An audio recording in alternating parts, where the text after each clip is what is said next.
Притисок на работа, притисок дома, притисок на трка. Ја пијам апчиња за притисок остати на работа. Апчиња за притисок, мислам, аман.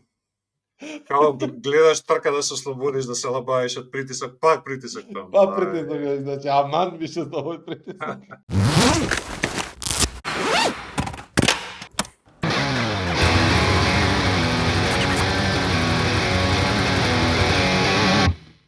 Како и секој преглед на трките за MotoGP, и овој преглед го започнуваме со притисокот на предната гума. Ниџо, што имаш да кажеш ти за притисокот на предната гума на овој викенд во Херес, каде што имавме исклучително досаден спринт ден, спринт трка, кратка трка и за нијанса повозбудлива главна трка.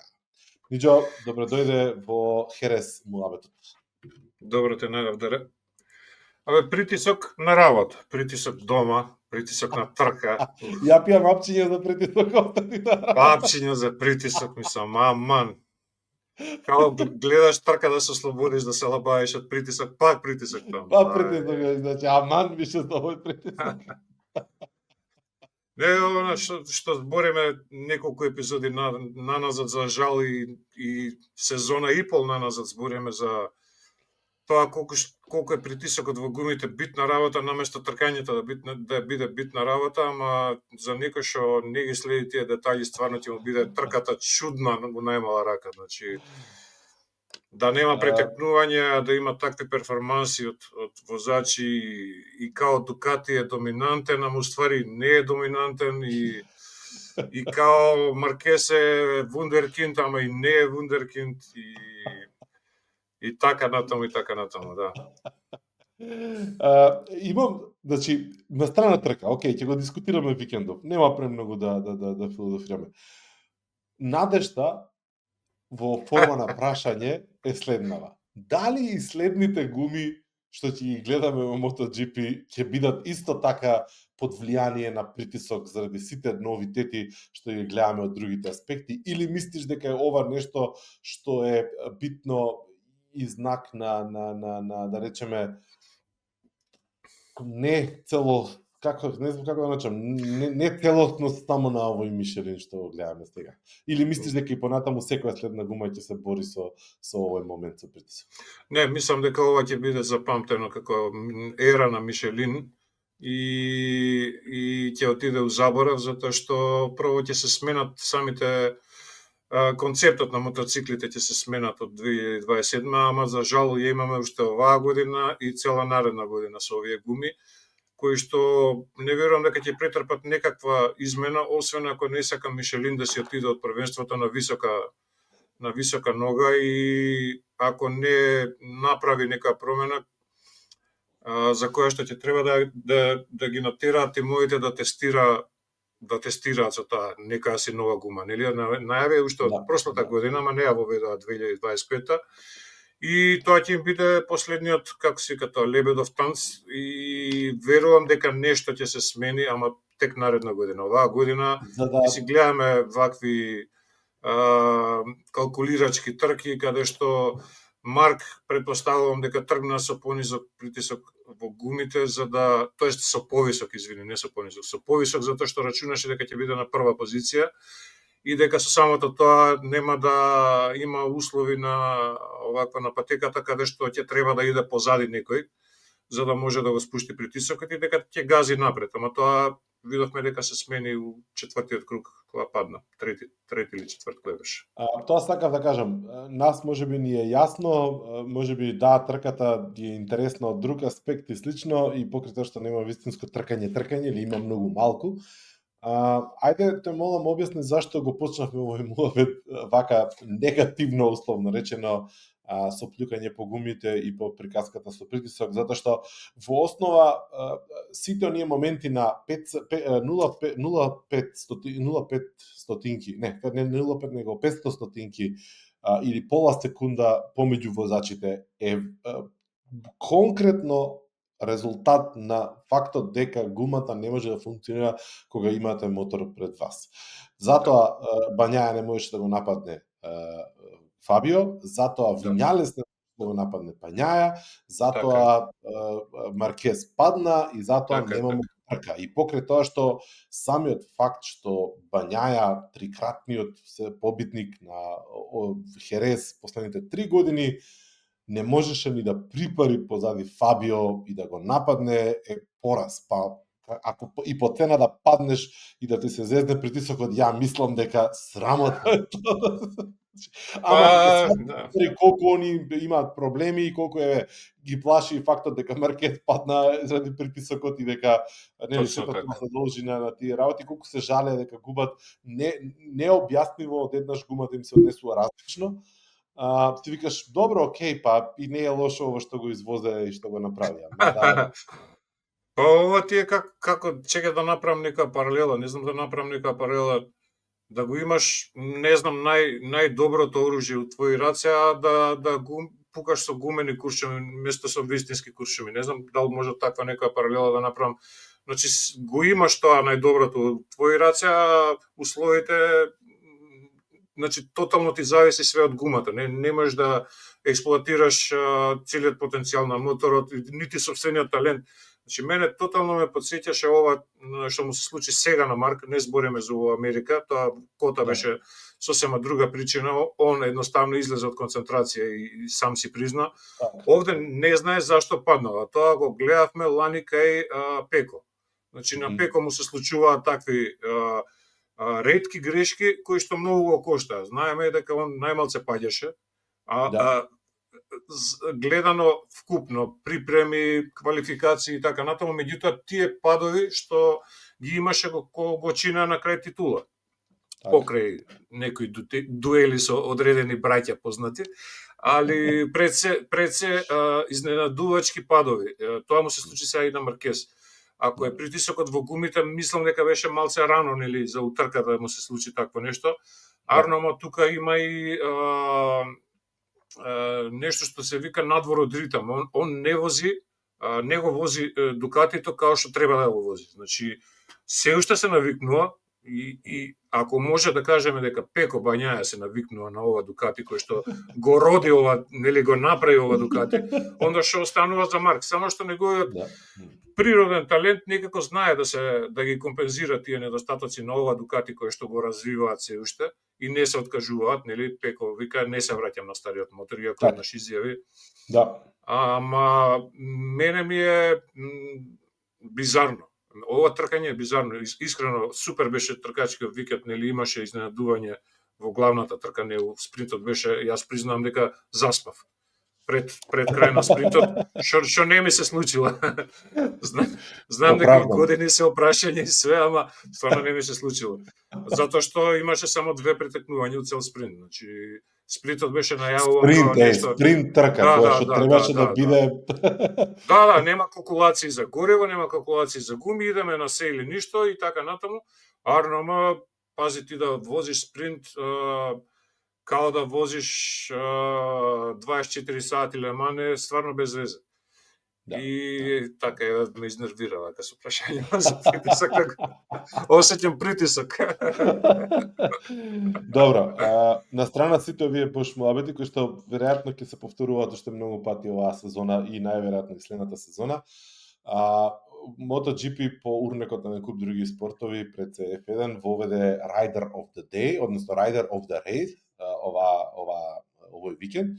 И на моје огромно задоволство и на задоволство на веројатно публиката која што е прилично сериозна и квалитетна, па знае да пресуди што е добро, што не е добро, првиот Rider of the Race го доби Фабио Квартараро. Човекот кој што викендов брилираше. Значи, не да е надвозе Ямахата, него ја мислам дека Маркес него имаше надвозено, не имаше надвозено Хондата на времето колку што Фабио ја надвозе Ямахата овој викенд во Херес. Значи, капа доле, мајсторе, душата ја изводи на Ямахата за сите. Да, мислам дека скроз се исклучи од све, од цело обкружување, пошто така се навикнавме да мора на некаков одреден начин да се возат овие MotoGP мотори за да ги извозиш како што треба, да он покажа нешто од сосема некоја друга димензија и јас повеќе немам врескано одамна како на овие квалификации, значи мене во одушеви човекот ми го направи викендот, едноставно тоа ми е хајлайт, ако ме прашаш што е хајлайт на викендот, квалификациите пред се, трката што успеа да заврши на второ место е исто така за почит, ама првиот шок изненадување беше пол позиција. Значи Апсолутно да. И тоа после особено ако падна, се да. врати, излезе. Да. И беше решен уште онаму, чекај се, паѓањето беше на квалификација или на квалификација беше кога сакаа моторот да му го земат. Да. И кога се влечеше, значи он беше убеден дека може да извози, така? Да. Затоа го направи тоа, иначе ќе се откажеш. Океј, падна, идеме дале. Као и на претходни трки некои. Ама човекот воскресна стварно, да му ни врати на нас надеж и супер, да се надеваме дека нема да биде само инцидент. Муабетот е дека ова е 6-7 итерација на моторот, на сетапот, на тюнирање, на Тиреков ми рече, доби моќ, има се оправливост и Тиреков ми рече, меѓутоа после, ако не се лажам, претходната трка или таа пред нејзе, Джек кога имаше забележителен резултат, најдобро не Дукати. Да, Кота, мислам дека имаше реакции дека Фабио рече дека доста е више со експериментирање, нема ја да возам експеримент, дајте ми време малку да се навикнам на моторот. И баш овој викенд покажа дека е доста паметен тој потек. Паралелно, нели, Ямаха кажа го тестира V4, го изнесе на патека изминатата недела, Тиреков ми рече, што така да речеме влева еден друг тип на надеж за камбекот на Ямаха. Но моментот дека Фабио рече, окей, доста е тестирање, дајте ми сега малце да се навикнам, малце ја да го возам моторов, а не да не знам што возам. Као што беше легендарната изјава на Джек, нели, ќе си возиме тоа што си, ќе си мочаме со тоа што имаме. Така и сега Фабио ми рекол, дајте малце да мочам со исто. Мене подсети тоа на ситуацијата во 2023 Пеко, кога стартуваше сезона со еден доста изменет мотор кој што не беше доработен и изиграваше тест возачи, истото им го кажа на тимот, доста ми е веќе од тестирање, јас не сум тест возач, Зарко беше тогаш во Прамак и рече, вика, Зарко зашо ви еднаш, као остете мене да се тркам. И така и се прешифта тестирањето кај Прамак, остана кај Прамак, а они возеа нешто што има стабилна база. Уствари тоа му требаше и на Фабио сега, стабилна база. Што се однесува до моторот, дури као што читав, као што слушав, отишле чекор поназад со снагата на моторот за да добијат на пониски вртежи корисна снага, едноставно тракција да добијат. Тоа им треба за излагување, затоа што беше премногу брутален тој мотор. Инженер на Ферари бивши го работи тој мотор и неверојатно, туку има сосема друга динамика, потребата на мотор за мототрки и за Формула 1. Не е сирова брутална снага која што може на 4 тркала, тоест на 2 погонски да се пренесе, него на едно единствено тркало има посебни потреби, не се исти потребите едноставно. И имаше конечно стабилна база на која што може да работи и еве го резултатот, како што кажа, во Катар се уште беа катастрофа, затоа што и Катар е малку уникатна стаза. И плюс таму има правци каде што се вози по 365 на сат. А овде беше максималната околу 300 и тоа им помогна плюс на возачите на овие поинфериорни моторцикли да парираат на Дукати. Ако не се лажам, мислам дека пред овие 3 победи во серија на Пеко на Херес, претходно имаше Квартараро баш победа. Исто така и традиционално Херес е патека која што Ямаха има добри резултати, значи историски гледано назад, Херес е патека која што ја сака Ямаха. Нема долги правци, нема максимални брзини претерано многу големи, има брзи кривини кои што и такако му одговараат на Квартараро. На страна целиот муабет моторот вака така онака, дечкото извозе за сите пари викендов и беше многу кул. Значи падна на спринтот, ќе ме избркаа мене од дома, ти викаш не си викал толку, мене беа спремни да ме избркаат. Ја бев само разочаран кога падна таму, затоа што не ни очекував дека ќе може да му парира на Маркес, али она епка равно падна, да. Ама и после падот изјавите когајле ми дека паднав, баш бев напред, видов, можам, све е уреду, ја не се борам за титула, бркајте работа, јас сум среќен, не ме чепкајте. Види, можно оваа сезона да биде сезона на такви херојски подвизи, као што беше Вињалес у Катар, исто, од прилика истото го изјавуваше и он, нели? Не ме Ама, галеше, ми пази, ги одзема поените и така натаму, и кај он покажа нешто бонсиреско. Кај заврши Вињалес вчера? Одма позади Пеко, четврти. Значи, Да, добро, Вињалес заврши ама на четврто. не очекувавме дека ќе задржи перформансите, уопшто. Апсолутно не. Апсолутно Да. не. Не очекувавме Истото дека и кај нив Вињалес се ќе ги- случува. Да, ама истото и кај нив се случува. Значи, они менјаат новини, носат на секоја трка по 100 и нормално дека немаат појма кај се наоѓаат. Дури го збунија детево што беше вундеркинд лани, значи Да. Педро Коста го снема тотално. Предпоставам дека е дефокусирани заради понудата на Хонда и веќе им разочарани од ситуацијата на во КТМ. Меѓутоа тоа Да. не му дава за право да биде толку лоша во трка, ама сите тие овакво Види, од прв најуспешен неизвестности- возач на КТМ стигна трет да биде. Значи пред него беше и Биндер овој викенд, а особено пред него беше Вињалес. само и неа му ја спасува чест. Но За да жал. бидеме реални, да не го кудиме толку Пеко, за КТМ беа за пофалба, пошто има 4 мотори топ 10, ако не се лажам. Да, Мислам дека и неа заврши на 10 Па е место. така нешто е неа. Ја Да, мислам тука дека некаде. можеби веројатно никогаш се нема случајно. Не знам историски дали има некој таква Па, трка. Сите не КТМ никош, ама топ овие 10. 2 години, да. Овие 2 години веројатно, да. Четворица со Сталицки КТМ у топ 10 да влезат двата возачи? Па, лани возеше овој Коста возеше од сателитската, у газ, ама нели? за тоа другите не влегува. Аугусто сигурно не влегуваше у топ 10, да, тачно. Така да.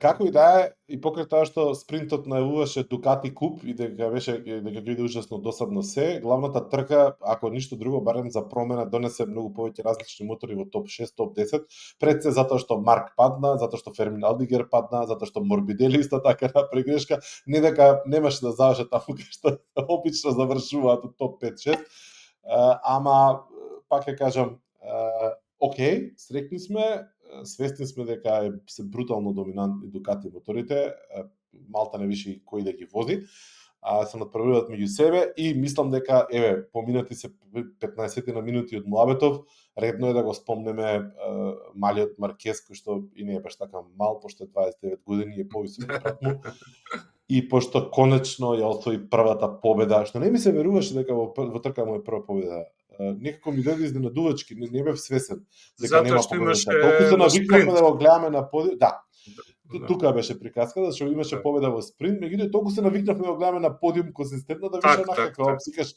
чека бе, стварно немаше победа, као и стварно. Да. Па и очекуваш од шампион во претходните 2 класи да имал до сега веќе победа. Имаше лош късмет покрај брат му да дебитира во Repsol Honda, а брат му више у првата трка 2020 година ја скрши раката и веќе не се натпреварува, нели, заедно воопшто не стигнаа да извозат таа сезона ни една трка. И овакво после првите 2 трки мислам дека деградиран во Елцер тимот веќе го префрлија, значи Honda тогаш ги фати некоја лудило, некоја паника и почна да прават рокади чудни. После присуствувавме на слободен пад на Honda во формата, скрос излезе од форма и немаше баш многу шанси, се додека не влезе во Гресини. И јас се уште тврдам, како што и тогаш тврдев, дека он беше извидникот за доаѓањето на Марк Маркез во Дукати. Апсолутно, да.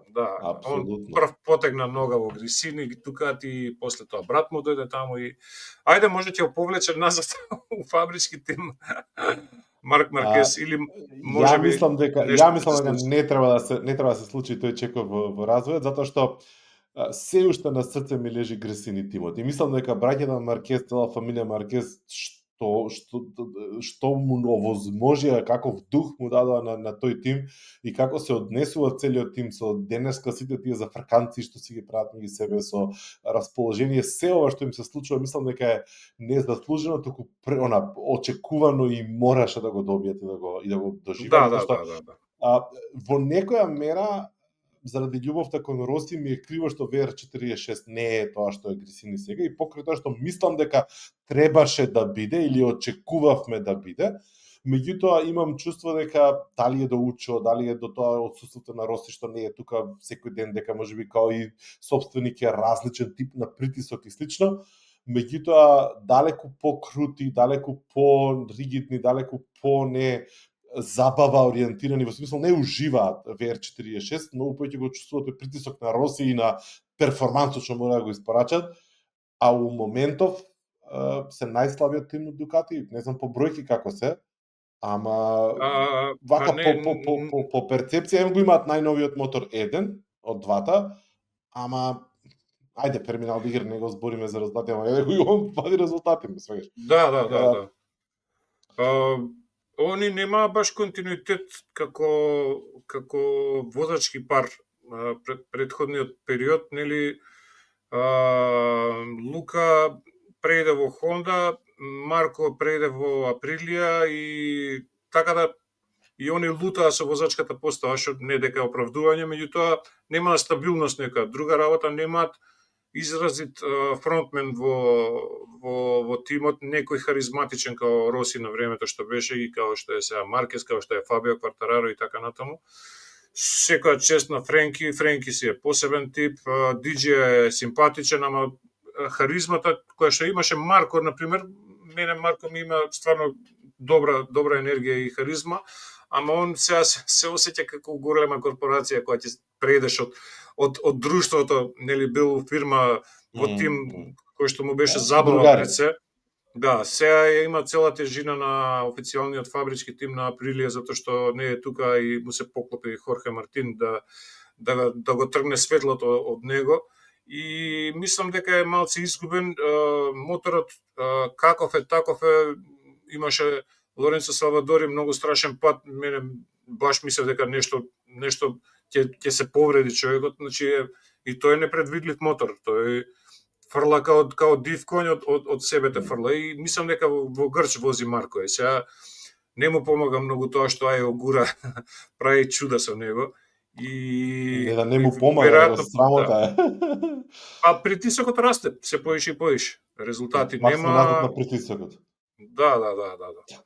А да се вратам, извини, отидов скроз на друга страна, Грисини не да заслужува, него баш заслужува, тоа се оние тимови као што се во Формула 1, Вилијамс, например, некои романтични времења каде што приватни тимови можеа да се тркаат со фабрички, можеа барабар да се држат и така натаму, значи зборуваме за есенцијата на мотоспортот, затоа што знаеме дека производителите, ако одлучи Бордо да си иде, ќе си иде, овие живеат за трки, нема друга опција. Нема овие да продаваат приватно мотори, него се тука за тркање, толку крај. Исто као што Елцер на крај крајава беше некогаш возе и други мотори, не беа од секој со Хонда, као што и Грисини беше Априлија претходно. Тек 3 и слично исто, мислам, тука да, да. Така е, така. Да бидеме реални, баш буквално овие тимови, ваквите тимови му ја даваат душата на спортот, затоа што преголем е притисокот во фабричките тимови. Сега си носат тие друга димензија, апсолутно да, меѓутоа мислам солзите на Алекс Маркес и изјавите од типот на кога падна Марк, знаев дека ова ми е правата шанса и слично. Дојде Марк, се му честита, брат му и се, ама не само Алекс Маркес. Цел тим беа уплакани, не знам. Да. И собственичката Надија и таму имаше пиар девојката што работи, сите беа им се тресеа вилиците, значи беше емотивен момент. Значи пак ќе кажам, еве Трекхаус вчера влезе, па пак има драж некоја, знаеш, ние никад чули, никад видели, ама супер, пак има нека друга енергија сосема дава и така да очекувам да се задржат тие тимови и како што каже, што би било кога би било замисли Алекс да освои титула на крај. Види, рака на срце, сите стручњаци, експерти, коментатори, вклучувајќи ни и нас, иако не се сматрам за експерт, дискутираме за борбата помеѓу Марк и Пеко. Цело време дискутираме таа борба. А Алекс е тука цело време, не само што е тука, него е најконсистентен од сите, него е најсталожен од сите, него има најстабилна машина која што веќе е докажана, утврдена, потврдена и така натаму. Фактички, што за жал ќе кажам, нели, е битно, е зрел и е паметен и прави солидни потези и е прв на табела. Мислам, Да, факт, чекај малку. тоа е факт. Чекај малку, Да, не да, може да. така да заборавиме, дека он е факт, пошто реални да бидеме, интересен факт. На почеток имаше борба. Првите, значи уствари денешниве мототрки, MotoGP трки се сведуваат на првите два круга да има борба. И кој ќе излезе прв напред, за да после тоа нели има чиста патека да му се лади гума, топли гума, што и да треба да му се прави. И борбата е напред, и борбата е ужасно жестока и ризикот е голем и тоа го видовме можеби најдрастично на оваа трка. Како Пеко и Марк се зајадоа прв пат оваа година, ми се чини толку многу, и со туркање, и со кошкање, и со сечење. Имаше еден ненормално лут потек што Алекс промаши кочење и помеѓу нив двајца. Леле, отида овие сите сега. Неминовно е да се деси тоа во еден момент у сезонава. Гарант ќе се случи, да. Мислам дека беше 8, 9 или 9, 10 круг, не се сеќавам точно кај беше, ама беше прв круг. Значи кога пролета помеѓу нив двајца, овие двајца се буткаат, се пуштаат овој низ нив понака некако пролета и успеа да задржи позиција и да се врати пак назад на врв. Ама види муабетот со тоа дека Маркез паднал четврти круг пореметен, изваден од ритам, ја изгуби битката со Пеко. Не значи дека ќе изгуби до крај ако водеше. Најверојатно и ќе завршише прв, мислам да бидеме реални. Ама таа битка тогаш жестока, која што ние сакаме да ја гледаме, Маркез ја изгуби. Мислам, небитно, пак ќе кажам, небитно, пошто имаше брзина и ќе го поминеше. Да. Види, јас го немам видено после Кота во такво издание и овој викенд беше, значи у Грч на пресконференција, као не доволно сигурен, знае дека е најбрз, ама нешто знаеш му стои овде позади негде на темето, му стои некоја мисла чудна, мрачна и не е за чудење. Значи тука му се случи најголемата катастрофа у професионалната па и личниот живот, не само у професионалниот дел од животот. Значи за малце да изгуби рака, да ајде кариерата више второстепена доаѓа тука. Кариерата у 5 години му беше катастрофа, беше кошмар у најмала рака. Здравствено претрпе премногу, тој физички замор и тој стрес не е само физички. Значи тука ти пати и психата и он не е истиот Маркез као пред 2020 година. Сега да се разбереме со целата брзина, со цел талент што го поседува, искуство, он има пак некои недоумици, дури мислам дека му е премногу добро за да биде вистинито ова како тргна цела сезона. Значи најбрз на сите тренинзи, најбрз на пол позиција до овој викенд, нели? Фабио му го поремети тој дел.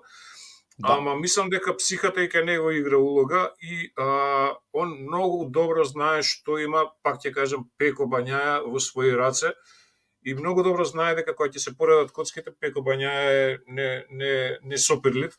Иако многу луѓе ќе кажат, нема шанси Пеко, нема талент, ни пола од него и така натаму, ја мислам дека Пеко е страшно голем работник пред се и никогаш не сме му го виделе врвот од потенцијалот. Не сме имале прилика, освен лани оно што го гледавме со Хорхе Мартин, јас се уште ќе ја памтам и цел живот ќе ја памтам пол позицијата во Малезија што ја извади. Не знам дали ја памтиш, значи Хорхе Мартин беше нешто као пола секунда побрз од другите, и ние се спремаме да завршиме више готово со преносот за пол позиција и Пеко вади рекорд на стаза, бутка и 2-3 десетинки боле од Хорхе Мартин, значи незамисливо нешто беше.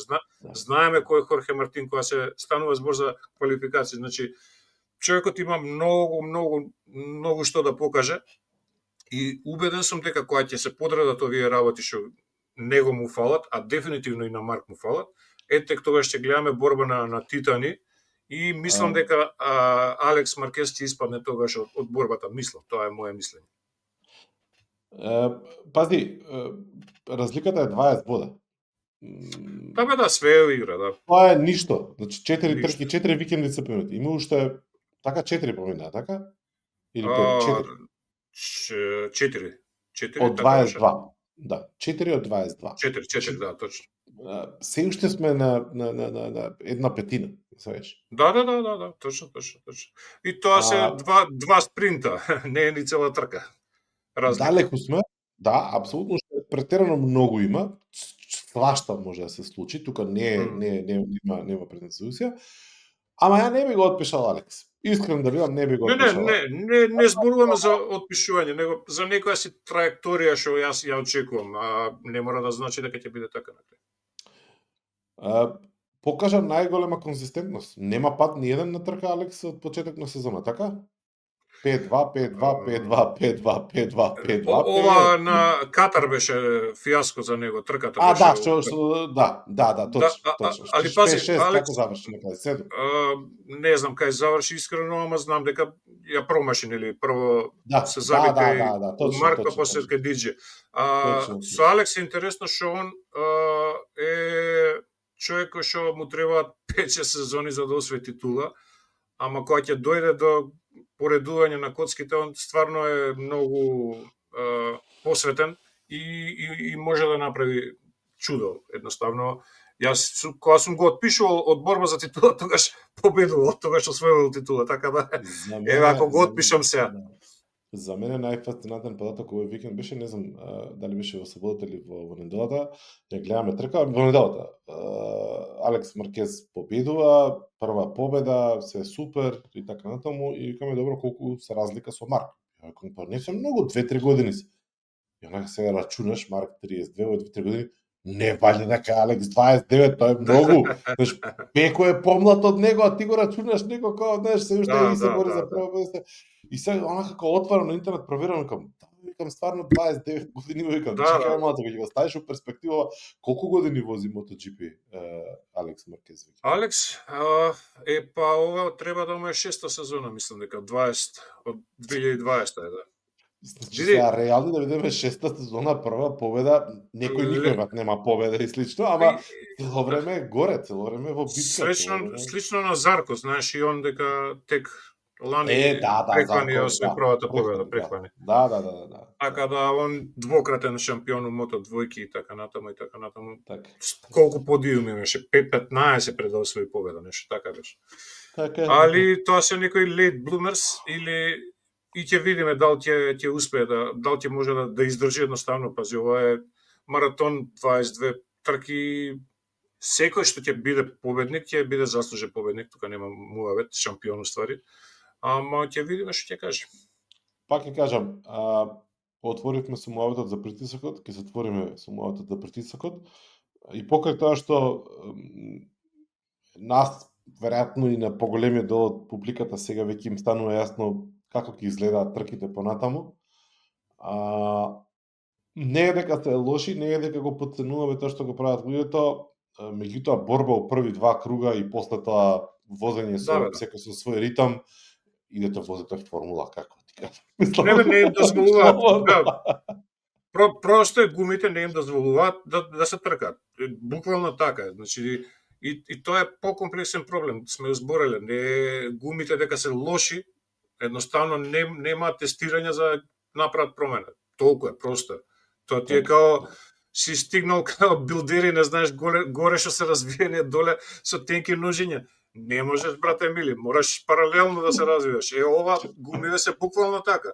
И они на прсти одат кога треба да дадат максимум од себе, они се пазат да не се лизнат и да паднат. Мислам, не иде. Ама се надевам, не се надевам, сигурен сум дека со Пирели нема да се повтори тоа, не затоа што Пирели е подобар од Мишелин, туку затоа што доаѓаат нови сет на правила и едноставно и во генезата на самите производители е тркање на предна гума, тоа е природно кај моторите, никад не било на задна гума. Така, апсолутно. Ниџо, следниот викенд е Кремона, Италија, World Superbike, и после тоа продолжува MotoGP, само не знам како. Леман. Да. На Леман нема да очекуваме ништо од Фабио, затоа што има многу долги правци. Ама, боже мој, може ќе има КТМ, Винјалес, ќе изненади нешто. Пошто во моментов, мислам дека 1, 2, 3 Маркез, двајцата и Пеко ми се сигурни у кладилница накаде да ги ставиш. И уште една работа имам сигурно за кладилница, ја дискутиравме ова заедно. Што треба проверам дали шоков грејата е, нема грејата. Не кажува грејата. Да, не, добро, не кажувам. Добро. Да, Ништо некои за работи се Милер и за константи. Рински, да, некои работи се Слушај, константи. еве ти го и Мир, имаш више добитно ливче. Да. Значи Джек Милер и Мир дека ќе паднат и константа. Овие тројца ќе бидат на подиум, ако ништо друго, двајца од нив ќе бидат на подиум, тие константа и тоа е тоа. А Имаше муабет интересен момент, извини, за да не ми Ајде. избега мислата за Алеш Еспаргаро, дека во една трка привлече повеќе внимание него сите претходни возачи на Хонда во претходниве трки. Значи камерите беа упатени кон него заради дуелот со Маркес и така натаму и ете си доби свои 5 минути од трка. ја фати изјавата после тоа дека 2 круга можел да вози и после немал снага во ратите, дека кога возел точак се боровил рате да вежба цела година, немал вежбано рате и да тоа не можел да вози више. Да, Беше не сега точак вози за Лидл. Шокантно е колку брзо се излегуваат од овакво ритам кога година за вакво надпреварување, да. Ма не ова е пола година, он до лани се тркаше, не последната трка, од последната трка до сега пола година и нешто, ајде. Него сакаме да обрнам внимание на Ямаха, значи зборуваме за дотерување на овој мотор додека работат паралелно на уште 2 мотори, значи тоа е огромни ресурси се трошат очигледно и намерата нивна е да се вратат на врвот, тоа е пред се битно, инаку не би вложувале толку. Види, фактот дека Ямаха паралелно развива V4 само за една сезона и нели новиот V4 со помала зафатнина за 2027. Фактот дека Honda веќе не е ни гласина, него увелико се дискутира дека сака да инвестира огромни пари во саглам нови возачи, што значи дека ќе инвестира и во се друго. Само ни дава надеж дека она што не очекува во следните години ќе биде возбудливо. Ќе се измешаат картите на оцета. Нешто, ама дека нема да гледаме Дукати куп и тоа е тоа, мислам.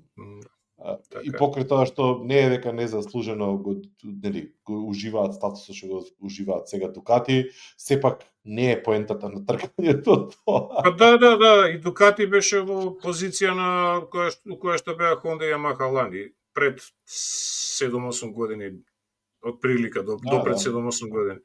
Така да не е ова нешто ново што сме виделе ние, циклуси се во прашање и као и секој циклус ќе сврти така. Ама фактот дека овие се решени дека дават пари оваа година за разлика од изминативе 2-3 години кај што буквално ги болеше уво за се, е супер ветувачки затоа што едноставно КТМ е у тотален распад, значи генерално правиме, те најавија дека следниот месец ќе затворат пак производство во фабриката, дека немаат делови, не може да испорачаат ништо.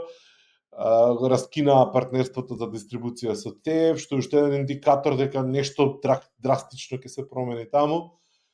Не може да очекуваме нешто многу позитивни работи и покрај тоа што ја почнав да билдам теорија дека BMW може да им го земе тимот и дека најпаметно ќе биде тоа. Види, и да им го земе тимот, ја не верувам дека ќе ги ребрендираат моторите и ќе продолжат. Знаеш, под името на BMW да возат и така натаму. Не знам, мене тоа не ми... Не знам, ако индиците го земаат КТМ како бренд, овие го купат тимот, ќе го ребрендираат у BMW, секако, сакаш не зафркава. Мислиш со истите мотори да продолжат? Истата база да ја користат? Не, да го користат. Добро, тоа значи само местото ќе им го земат и евентуално инженерите. Го земат тимот со вработените тие што се останат и со податоците. Значи податоците и позицијата. Они на почеток. Да, лани се појави една вест, ако памтиш дека купиле патентите од Сузуки мотор. Од Сузуки, да, го памтам, да. Не е дека не најавуваат одамна, ама колку ќе им се поклопат работите, не знам. Ќе видиме. Ќе видиме, да. Мототројки. Ништо не гледав ја. Ништо, досадно беше, боле што не си гледал. Имаше... Мислам да прегледам. Сакаш да не коментирам? Не бе коментира, нема врска. Во тројките Руеда онака се одвои баш. Напред имаше борба интересна за втора и трета позиција. Пикерас и кој да беше сега, не ми текнува. Добре. А кај двојките? Во двојките Бери Бартус, како се беше Бери? Балтус. Да, Бери Балтус беше втор. Па он беше прв прв на беше- квалификација. Да, добро возеше дечкото. Ама прв беше доминантен, кажи го шпанец. Не ти помага многу. Мануел не ти- Гонзалес. Мануел Гонзалес. Да, он и онака избега баш им избега доминантно.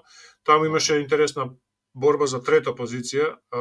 Морира и Иджиус се бореа, али се бореа мушки, тоа вреди да се изгледа. Значи стварно Ајде црно. беше можеби дуел на целиот тркачки викенд. Извини, вака ќе ти ги отворив сега, ама тоа е. Не, бе, нема врска се тоа до сега кога не стигнав да изгледам.